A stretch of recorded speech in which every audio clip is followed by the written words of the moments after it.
The salt air carried the faint scent of iron that morning. Not the kind that comes from ships or anchors, but the deep, metallic tang that clings to old blood and rust. It seeped through the cracked window panes of the old archivist's office, where Dr. Evelyn Carrow sat surrounded by stacks of yellowing records. She had come to St Augustine on a research fellowship, a 6-month grant to catalogue the coastal archives for a university project on maritime tragedies. She didn't expect to stay long, nor to feel so drawn to one file in particular.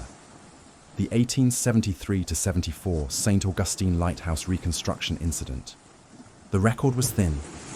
A few newspaper clippings, a death certificate, and a faded photograph showing the unfinished tower, workers in suspenders, and 3 young girls perched on a wooden cart. The date scribbled on the back read July 10th, 1873. Evelyn knew what happened next. The cart broke free, rolled down the steep incline, and plunged into the pit where the sea waited below. 2 of the girls drowned before help arrived. The tragedy had been mentioned in whispers for decades, but she hadn't realized how incomplete the records were. Someone, it seemed, had tried to bury the details. That's what intrigued her. By mid-afternoon, the sun flared through the office blinds, striping her face in light and shadow. Evelyn brushed her hair behind her ear and stared at the old photograph again. The smallest of the girls, maybe 8 or 9, stared directly into the camera lens, eyes pale and oddly luminous, as if catching the reflection of a flame. A sound, a dull thud, broke her concentration. She turned. The door to the archive's lower hall had swung open, even though she knew she'd latched it earlier. "Wind," she muttered, standing to shut it. But when she crossed the threshold, the temperature dropped. The air smelled of brine and oil, the kind used in old lanterns. Down the corridor, the shadows seemed to ripple, and the hum of the fluorescent lights faltered, stuttering like a heartbeat. Her breath misted. Something metallic clinked, the faint, rhythmic sound of a chain swinging. "Hello?" she called, her voice cracking.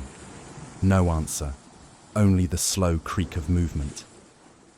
At the corridor's end, the archive's service elevator stood half open, its wire gate ajar. Evelyn stepped closer, clutching the edge of her notebook. When she looked inside, her reflection wavered in the brass interior, and for a fleeting second, there was someone standing behind her, a child's outline. Then the elevator shuddered, and the image vanished. Her heartbeat quickened. She stepped back into the office and closed the door firmly, locking it this time. The sound of the lock clicking was oddly reassuring.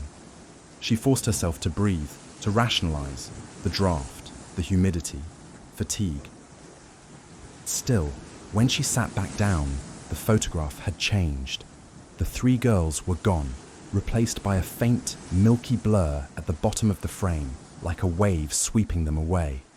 That night, Evelyn returned to her rented cottage on the outskirts of town, near the marshes. The house was small, but comfortable, with a screened porch facing the dunes. She brewed tea and tried to distract herself with a journal article, but her mind kept circling back to the photograph. It wasn't just the image. Something about the archive's silence had pressed itself into her chest. A presence that felt patient, waiting. She opened her laptop and searched for the local archives of the St Augustine record, hoping for more detail on the 1873 accident. Most entries were terse. Tragic mishap during construction. Loss of life mourned. But one fragment of a letter, scanned in poor resolution, caught her attention. It read, "The light took them before it ever shone.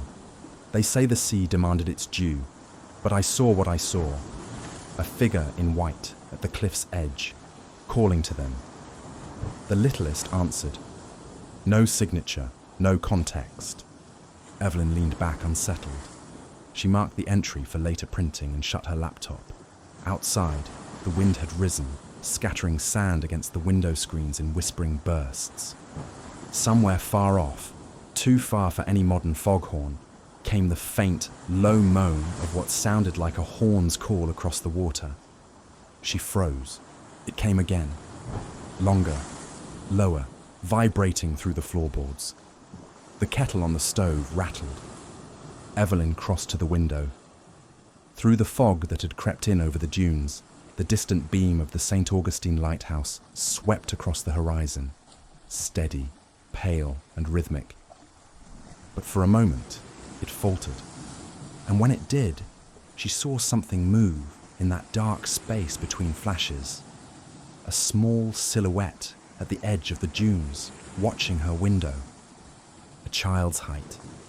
She blinked. It was gone. She didn't sleep much that night. Every time the beam passed over her cottage, it lit the walls in a faint white shimmer, then plunged them back into shadow. She dreamt of footsteps in wet sand, of laughter echoing in hollow stone. When dawn came, she told herself she'd imagined it. Historians don't chase phantoms, but by noon, she was driving toward the lighthouse. The morning sun burned through the fog as Evelyn turned off the main road and onto the narrow lane that led to the St Augustine lighthouse. The tower rose above the tree line like a watchful sentinel, its black and white spiral glinting against the blue. It was beautiful from a distance, deceptively so. Up close, it carried an air of morning that clung to the air like mist. The small museum at its base opened early, and a young guide in a red polo shirt greeted her with a practiced smile. "Morning, ma'am." "Here to tour the lighthouse." Evelyn flashed her researcher's badge. "Actually, I'm here for historical documentation. I requested access to the keeper's logbooks." The guide nodded. "Sure thing. They're in the curator's office upstairs. I'll buzz you in." She followed him through the narrow corridors. The smell of old rope, varnish and sea salt filled her senses. At the end of a hallway hung a framed photograph, a restored print of the same image she'd seen in the archives. 3 girls, the unfinished tower, the wooden cart. But here, their faces had been retouched. The smallest girl's eyes, which in the original photograph had reflected that uncanny light, were now faded, almost blurred out completely, as if someone had tried to erase them. "Do you know who restored this image?" Evelyn asked. The guide glanced at it briefly. "Been here since before my time. Folks say it's cursed. Some tourists swear the faces change every few years." Evelyn smiled faintly, though her pulse quickened. "And you?" He chuckled. "I stick to the gift shop." The curator's office smelled of parchment and lemon oil. Old logbooks lined the shelves, thick, leather-bound volumes filled with the cramped handwriting of keepers long gone. The current curator, a white-haired woman named Mrs. Talcott, looked up from her desk as Evelyn entered. "Dr. Caro, you're the one doing the coastal tragedy study." "Yes, ma'am. I'm hoping to look through the records from the 1870s, particularly around the time of the construction accident." Mrs. Talcott's eyes softened. "A sad piece of our history, that one. Poor girls. The story says their spirits never left the hill." Evelyn tilted her head. "Do you believe that?" The older woman hesitated. "I've worked here 30 years. I've seen enough to keep an open mind." She handed Evelyn a heavy ledger. This one belonged to Keeper William Hahn, around the time of the new tower's completion. "Careful with it. The binding's delicate."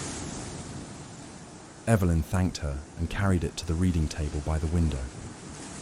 Dust motes drifted in the sunbeam. She opened the book slowly. The entries were methodical: weather reports, oil usage, light maintenance. But halfway through, the tone changed. The handwriting grew erratic, uneven. July 13th, 1873.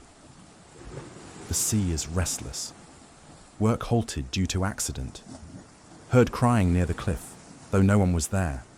The men refused to stay after dark. July 18th, the small one appears at dusk near the keeper's house. Eyes open, lips moving though she makes no sound. I have prayed, but the prayers sink like stones. August 2nd, they call to me from the stairs. The light flickers though the lens is clean. The sound of chains, like a cart moving when none remains. Evelyn read the words twice, her throat tightening. The ink was smudged in places, not from time, but from what looked like tears or water stains. She turned the page, but the next entry had been ripped out cleanly. Only a jagged edge remained. She spent hours there, copying the text and taking photographs. Mrs. Talcott stopped by once with tea and a cautious smile. "Don't stay too late, dear. The lighthouse closes at 6, and I don't like to lock anyone in." "I'll be gone before then," Evelyn promised. But she wasn't. As the sun began to sink, she lost track of time. The tower's long shadow crept across the floorboards. When she finally looked at her phone, it was nearly 6:40 p.m. The curator's office was empty. The museum lights had dimmed. "Mrs. Talcott!" Evelyn called. No answer. She gathered her notes and started toward the exit, but a faint creaking stopped her. From above, the spiral stairway inside the tower. It was rhythmic, deliberate. Footsteps. "Hello," she called again. "Is someone still up there?" No reply. The sound paused, then continued, slower this time. Her rational mind told her to leave, to wait until morning.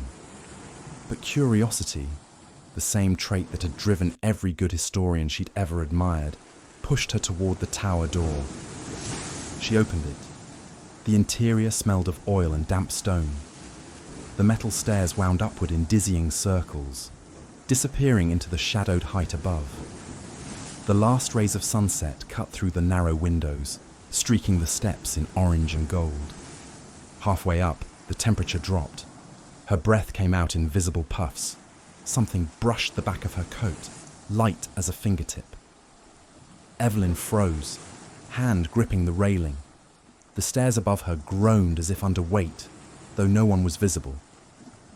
Then came a sound that froze her marrow, a small, girlish laugh, high and breathy, echoing down the hollow shaft.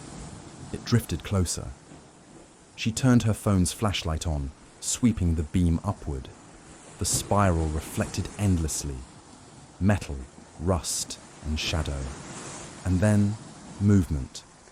A small figure halfway up, peering between the railings. Pale face, dark eyes, wet hair hanging in strands. Evelyn gasped and stumbled back, the beam trembling. The figure turned its head slightly, as though curious, and whispered something she couldn't make out. Then it was gone. The next second, every lamp along the staircase flickered to life, all at once, flooding the tower with a cold, bluish light that shouldn't have existed in the old gas fittings. Evelyn bolted down the stairs and burst through the door into the night air. The wind had picked up, sharp with sea spray. Out beyond the dunes, the ocean churned like something alive. When she finally reached her car and looked back, the lighthouse beam swept across her windshield, and for a split second, the silhouette of 3 children stood on the observation deck, hands clasped, faces turned towards her. Then the light passed, and they were gone. The next morning, Evelyn woke to the roar of the surf and the taste of salt in her mouth. She had left her window cracked open, and the ocean breeze had rolled in with the dawn, carrying gull cries and the faint sound of church bells from downtown St Augustine. She sat up slowly. Her dreams had been a tangle of water and light, the endless spiral of the staircase, children's laughter echoing through the hollow metal frame. When she checked her phone, she saw several missed calls from the archives office. Her first instinct was to pack and leave. She told herself that the sight in the lighthouse had been stress, exhaustion, or some trick of reflected light. But a historian's duty, she reminded herself, was to pursue truth, even when it frightened you. After breakfast, she drove back into town. The archives smelled different that morning, sharper, metallic, almost antiseptic. When she arrived, the archivist, a wiry man named Mr. Hill, was waiting near her desk with an anxious look. "Dr. Caro, did you go up to the lighthouse last night?" "I did." I lost track of time. "Why?" He rubbed the back of his neck. "Mrs. Talcott didn't come in this morning. She called just after you left yesterday saying she was locking up, but she never made it home. They found her car still parked near the dunes." Evelyn's pulse quickened. "Is she?" "They're still searching." She stared down at her hands, trying to steady them. Maybe she got turned around in the fog. Maybe. He didn't sound convinced. After a moment, he lowered his voice. "You didn't notice anything strange?" "Lights, noises." Evelyn hesitated. "Why do you ask?" Mr. Hill gave a nervous half smile. "Because you're not the first researcher to look into those records." The last one quit after a week. Said the lighthouse kept calling her name. Evelyn managed a dry laugh, though her stomach felt hollow. "Archives tend to inspire obsession, that's all." He nodded politely, but his eyes lingered on her a moment too long. By noon, she was back in her office, reviewing the photographs she'd taken of the keeper's logbook. One image stood out, a page she didn't remember photographing. The ink was darker, fresher somehow, and a single new line had appeared at the bottom of the entry dated August 2nd. "The one who looks will open the door again." Her hands went cold. She checked the file's metadata. The timestamp said the photo had been taken at 11:17 p.m., long after she had fled the lighthouse. Her camera must have malfunctioned, she told herself. Or maybe she had accidentally brushed the shutter in her panic. But even that explanation couldn't explain the handwriting, which looked recent, sharp, alive. The sound of waves echoed faintly through her open window. Though the office was several blocks inland, she closed the file, packed her bag, and decided she needed to see the tower once more. Fog rolled in early that evening. The lighthouse stood isolated on its rise above the sea, its beam cutting through the mist in rhythmic arcs. A police vehicle idled near the entrance, and an officer leaned against the hood, clipboard in hand. "You hear about the search?" he asked. "I'm with the archives," she said. "I worked with Mrs. Talcott yesterday." The officer nodded. "We've been up and down the dunes. Found her keys near the keeper's path. No footprints after that. Just sand washed smooth by tide." "Do you think she went inside?" He sighed. "Locked up tight when we checked. We'll look again at low tide." Evelyn thanked him and turned toward the tower. The museum lights were off, but she could see a faint glow from the upper window of the keeper's quarters, like a lantern burning behind drawn curtains. Someone was inside. She tried the side door.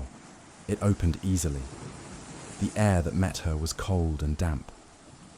She called out softly, "Mrs. Talcott." Silence. Her footsteps echoed against the wooden floorboards as she crossed the room. The faint glow came from the stairwell again. A single bulb flickered overhead, though the power should have been off. She reached the first landing, then stopped. Water was dripping from somewhere above, steady, deliberate. Drip, drip, drip. It wasn't rain. The rhythm was too precise. Evelyn aimed her flashlight upward and froze. On the next landing, a dark trail ran down the wall. Not water, but a streak of something thicker, darker. It gleamed in the beam's light before vanishing into shadow. And then she heard it again. That soft, high laughter, closer now, as if circling her from above. She gripped the railing, her voice trembling. "Who's there?" A whisper answered, clear as a breath beside her ear. "We're still waiting." The light sputtered. In its dim glow, she saw movement. Small hands gripping the railing higher up, then retreating as she stepped forward. The stairs groaned beneath invisible feet. She forced herself upward, one step at a time, her flashlight beam jittering over the iron treads. The smell of brine grew stronger. At the top, the lantern room door stood open, swaying gently. The great Fresnel lens loomed in the center like a glass heart. The light was off, yet the lens pulsed faintly, as if lit from within. Evelyn stepped closer. Inside the curved glass, something shimmered, a reflection that didn't match her movements. 3 figures stood within, hands pressed to the inside of the lens as if against ice. Their faces were pale, hair tangled and dripping, eyes dark as the sea. The smallest girl opened her mouth and whispered something that fogged the glass. "Find her." Then the light flared, blinding white. Evelyn fell backward, striking her head against the doorframe. When her vision cleared, the figures were gone, and the lens glowed softly, the beam sweeping again, as if nothing had happened. She stumbled down the stairs and out into the cold night air, gasping. The police vehicle was gone. The fog had thickened until she could barely see the dunes. A child's footprint marked the sand near the path, just one, pointing toward the sea. That night, back at her cottage, Evelyn sat in darkness. The power had gone out across the neighborhood, but she didn't light a candle. She just watched the lighthouse beams sweep across the fog outside her window. Each time it passed, it lingered a moment longer, as though searching for her. When she finally closed her eyes, she heard the girls' laughter again, but this time it came from inside the room. Evelyn awoke to the sound of waves hammering the shore. It was mid-morning. Sunlight streamed through the curtains, but her cottage felt colder than it should have. The dream still clung to her. 3 figures standing in the lens room, whispering through glass. Find her. She brewed coffee with unsteady hands and tried to call the police again, hoping for news of Mrs. Talcott. The dispatcher told her only that the search had been suspended until visibility improved. The fog, thick and unnatural for summer, hadn't lifted in 2 days. Evelyn looked out the window. The lighthouse beam was still sweeping in daylight, something it shouldn't have done. The pattern was slower now, as if it were breathing. By noon she was back at the archives, sitting alone at her desk. The air conditioner hummed weakly. A stack of documents waited: shipping manifests, building permits, letters from the original keepers. She wasn't sure what she was looking for until she found it. A folded piece of stationery wedged between 2 pages of an engineering report. It was written in the same erratic hand she'd seen in the logbook. September 1st, 1873. The sea has taken another. The littlest calls for her mother each night. The others follow the sound down to the shore. I fear the light no longer warns sailors, but beckons souls. It feeds on grief, draws it like a tide. If I fall silent, may the next keeper seal the lantern room and never return. The signature was smeared beyond recognition. Evelyn stared at the paper until the lines blurred. It feeds on grief. The phrase sank deep into her mind like an anchor. That evening, a storm rolled in from the Atlantic. She drove to the lighthouse anyway. The police were gone now, their search ended. The gates hung open. The wind howled through the pines as she climbed the hill. Rain slashed sideways, stinging her face. The tower loomed black against a bruised sky. She let herself in through the keeper's door. Inside, the air was still, heavy with salt. Her flashlight cut narrow paths through the dark. The first floor was empty. The museum displays, ropes, lanterns, a model of the tower, all seemed to watch her in silence. Water pooled around her boots. Somewhere above, a faint scraping sound echoed down the stairwell. She raised the light. "Who's there?" The sound stopped. Then, from the second landing, came a voice. Small, uncertain. "Please, help her." Evelyn froze. The voice was that of a child. She moved up slowly, each step groaning under her weight. On the landing, a door she hadn't noticed before stood ajar. It led to the old keeper's quarters, long closed to the public. Inside, the air smelled of mildew and kerosene. A small bed frame leaned against the wall, half buried under a canvas tarp. Papers littered the floor. Children's drawings faded to ghostly outlines. She knelt to pick one up. It showed 3 girls holding hands beside the lighthouse. Above them, the beam stretched upward, not into the sky, but down into the sea like a reverse spotlight. On the back of the drawing, written in a shaky scrawl, "She fell but never drowned." Thunder cracked, rattling the windows. Evelyn startled, dropping the paper. When she turned, the door had swung shut behind her. The handle wouldn't move. Her flashlight flickered.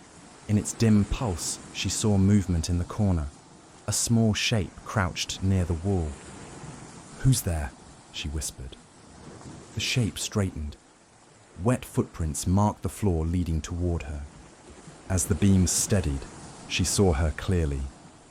A young girl in a white dress, hair dark and dripping, eyes reflecting the light like polished shells.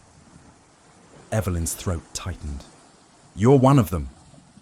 The girl tilted her head. "We waited." The light promised she'd come back. Lightning flashed through the window, illuminating the room in stark blue-white. For a heartbeat, the child's reflection appeared in the glass, but not Evelyn's. Then darkness. When the lights returned, the room was empty. Only the drawing lay where the girl had stood, the ink bleeding into the wet floorboards. Evelyn stumbled back, forcing the door open. She fled down the hall and out into the storm. She didn't stop running until she reached the dunes.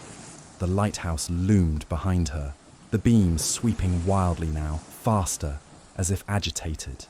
The sea crashed against the rocks below, throwing up plumes of foam. Out over the water, something flickered. 3 faint points of light dancing just above the surface, moving in rhythm with the beam. She watched, transfixed.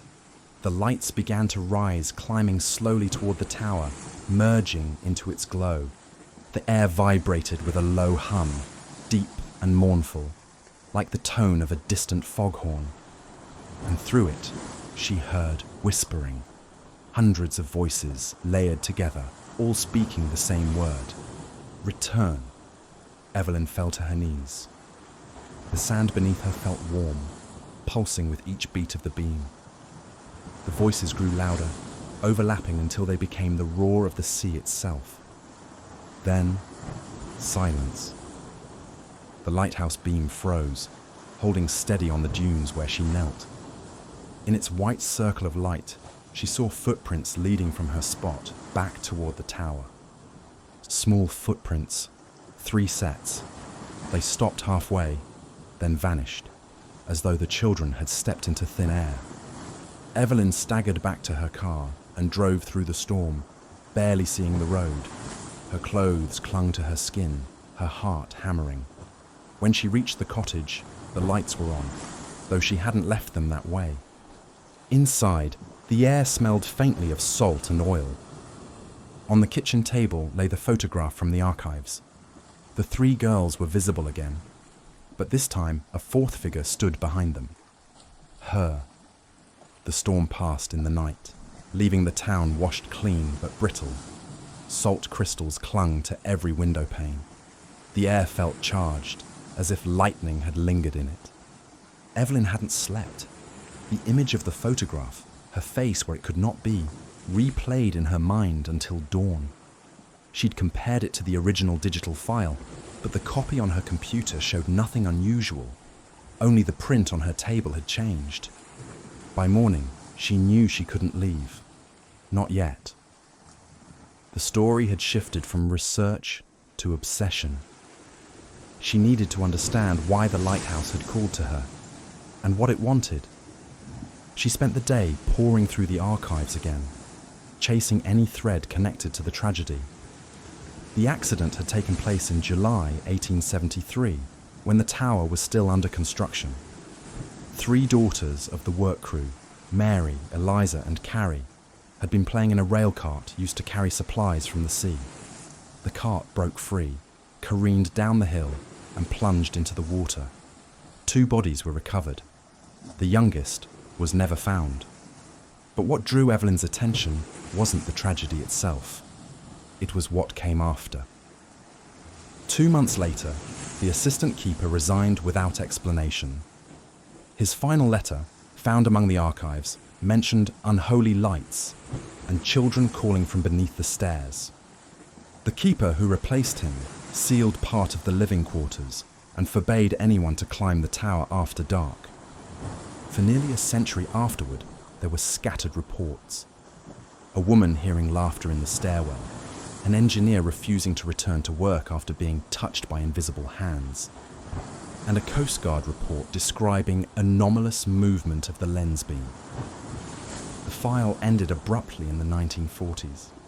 Someone had redacted the last few pages with heavy black ink. Evelyn sat back, rubbing her temples. She knew the shape of obsession. She'd seen it consume historians before, but this was different. The past was not simply whispering, it was responding. When she turned off the desk lamp to leave, she noticed faint water stains spreading across the surface of the letter she'd been reading.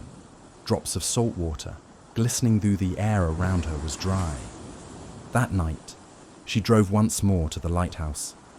The road wound through marshland, silver under moonlight. Fog pressed low to the ground, thick as breath. She parked near the gate and stepped out. The air was still, unnaturally quiet. Not even the crickets dared to sing. The beam rotated overhead, steady again, but slower, as if waiting. She climbed the steps, unlocked the door, and entered. The tower smelled of metal and damp rope. Her flashlight traced the spiral of stairs upward, each tread slick with moisture. She began to climb.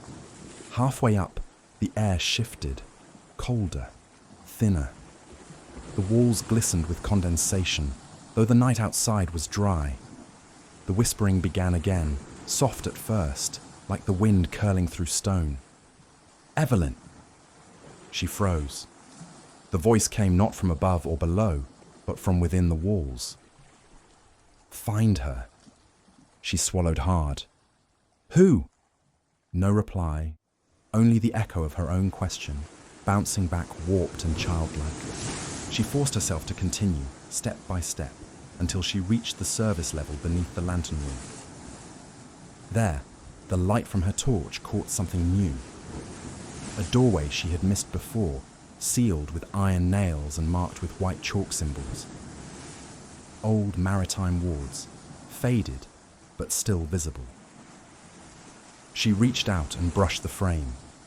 The air behind it hummed faintly, like a distant engine. Without thinking, she began pulling the nails free. One by one, they clattered to the floor. When the last fell loose, the door creaked open on its own. A rush of cold air spilled out, carrying the scent of the sea.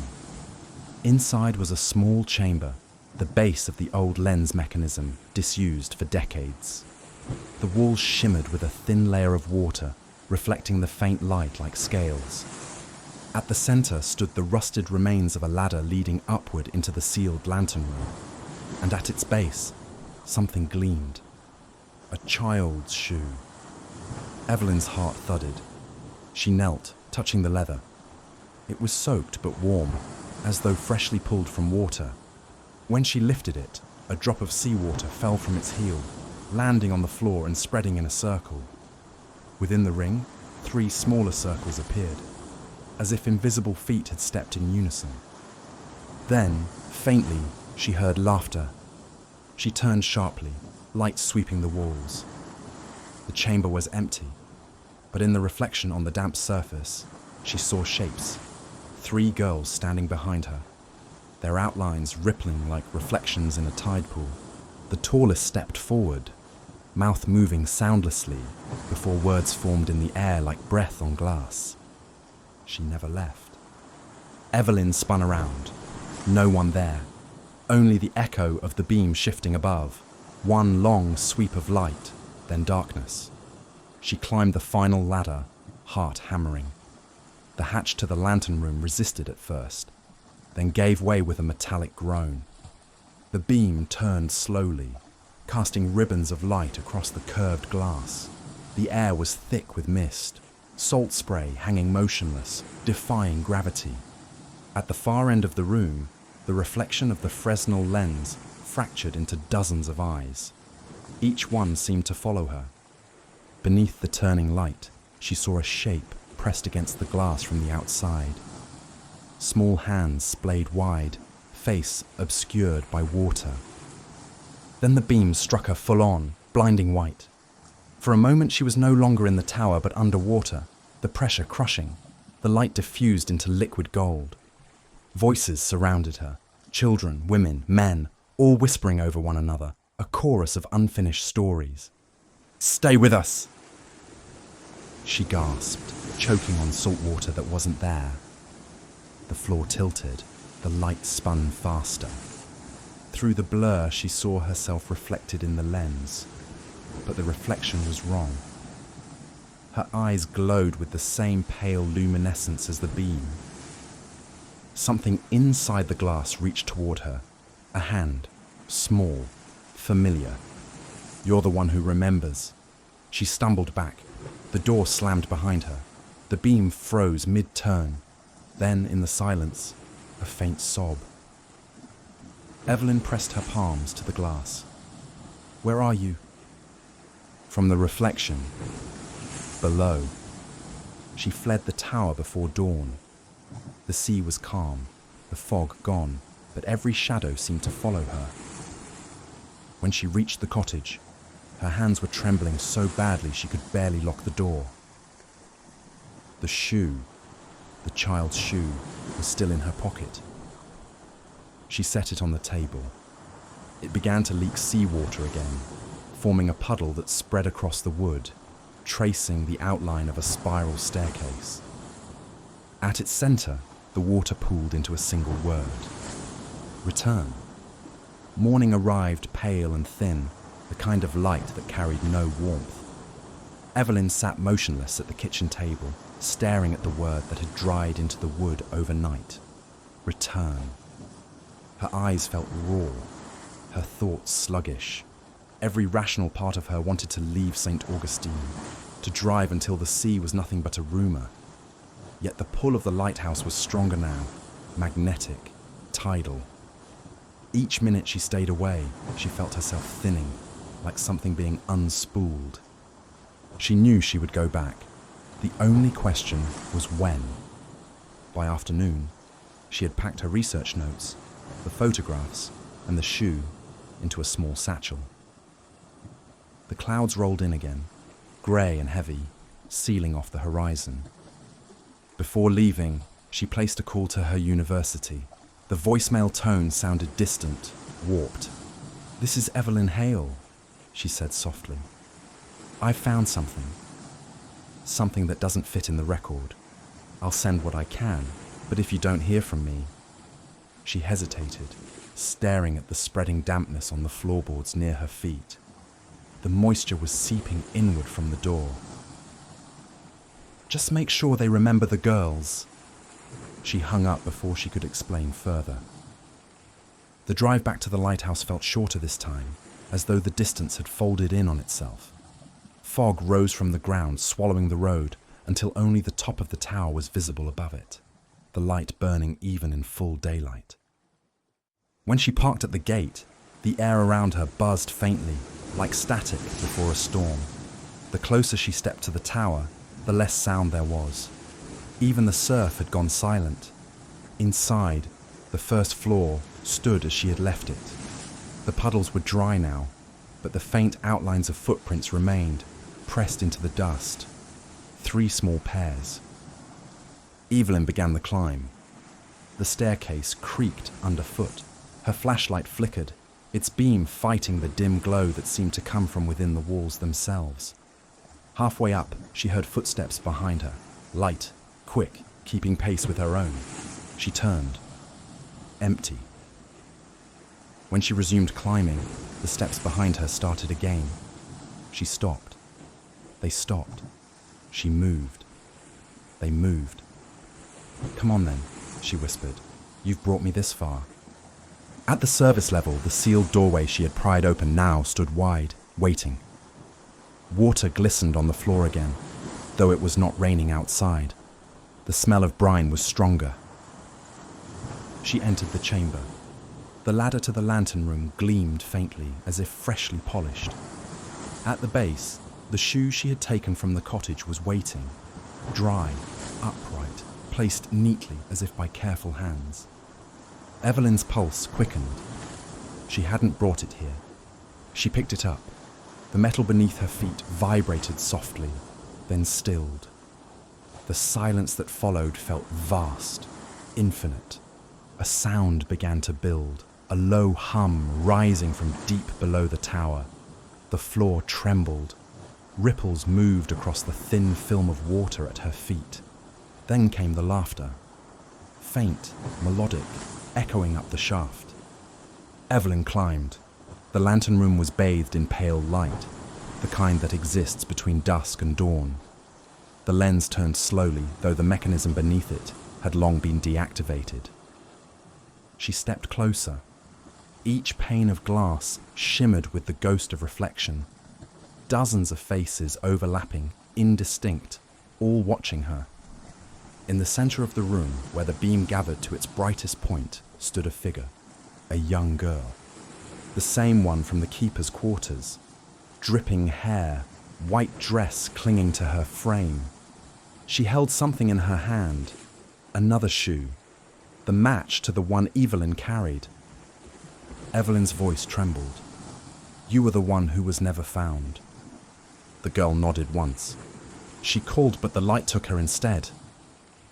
The words didn't sound spoken. They simply existed in the air. Evelyn took a step forward. "Who is she?" The child tilted her head, eyes reflecting the spinning beam. "The keeper. The one who stayed. The one who remembers us now." The beam brightened, filling the room with liquid radiance.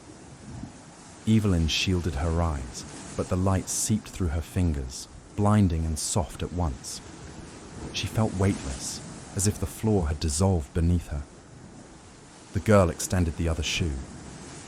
"You can stop the calling." "How?" Evelyn whispered. The girl's expression didn't change. "By staying." The light intensified until everything became white noise and brightness. Evelyn felt the tower dissolve. The sound of waves, the echo of children's laughter, all folding into one endless hum. Then silence. When the world returned, she was standing outside the lighthouse. The air was calm, the sea unmoving. She looked up. The beam was still turning, slow and steady. But it no longer felt mechanical. It felt alive, breathing, watching. Evelyn's car was gone. So was her satchel. The path back toward town seemed longer than she remembered, stretching endlessly into the dunes. She turned toward the tower again. The front door stood open. From inside came the faint sound of a woman's voice. Calm, measured, speaking in tones of explanation. Evelyn listened. It was her own voice, reciting the story of the 1873 tragedy, word for word, as though reading from her notes. Then the sound of children laughing. She took a step back, heart hammering. The light swept over her, blinding for an instant. And when it passed, the doorway was empty. Only the echo of her own name lingered on the wind. "Evelyn!" Weeks later, a maintenance crew arrived to repair storm damage to the tower. They found the door unlocked, the lantern room sealed from the inside. On the glass of the lens, faint fingerprints had been pressed into the mist. One large pair, and 3 small ones. Beneath them, written in the condensation, was a single word: remember. And when night fell, the light of St Augustine shone a little differently, slower, softer, pulsing like a heartbeat. Those who lived nearby swore that if you listened closely between rotations, you could hear the faint sound of laughter rising from the waves.